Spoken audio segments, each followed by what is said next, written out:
केल्यानं कमी होत नाहीये। दिवसेंदिवस अपघाताचं सत्र आणि सरासरी प्रमाण हे वाढत चाललंय। यामध्ये चुकीची वाहन चालवण्याची पद्धत किंवा केलेली गडबड हे सुद्धा कारण असू शकतं। हॉटेल सुगरणचे मालक वाघमोडे सर आणि चालक वाघचौरे हे झालेल्या भीषण अपघातामध्ये ठार झालेत। ओमनी कार आणि आयशर टेम्पोच्या झालेल्या धडकेमध्ये या दोघांचाही जागीच दुर्दैवी अंत झालाय। सोलापूर पुणे महामार्गावरील कोंडी नजीक असलेल्या राहुटी येथे झालेल्या विचित्र अपघातात मोहोळ तालुक्यातील कोळेगाव येथील हॉटेल सुगरणचे मालक रवींद्र सुभाष वाघमोडे व त्यांच्या ओमनी गाडीचा चालक अनिल दत्तात्रय वाघचौरे हे दोघे ठार झाले। याबाबत हकीकत अशी, पुण्याच्या दिशेने जाणाऱ्या आयशर ट्रकचा ताबा सुटल्याने तो रस्त्याच्या दुसऱ्या बाजूला येऊन ओमनी कारला धडकला। या अपघातात दोघांचा जागीच मृत्यू झाला।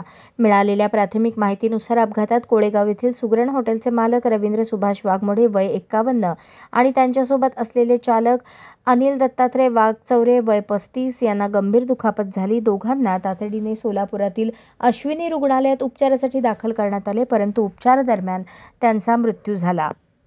पोलिसांनी दिलेल्या माहितीनुसार मृतदेह शवविच्छेदनासाठी सोलापुरातील सिव्हिल हॉस्पिटलमध्ये पाठवण्यात आला आहे। अपघाताचे नेमके कारण अद्याप स्पष्ट झालेले नाही। पोलिसांनी घटनास्थळी भेट देऊन पंचनामा केला असून पुढील तपास तालुका पोलीस स्टेशनच्या वतीने सुरू आहे।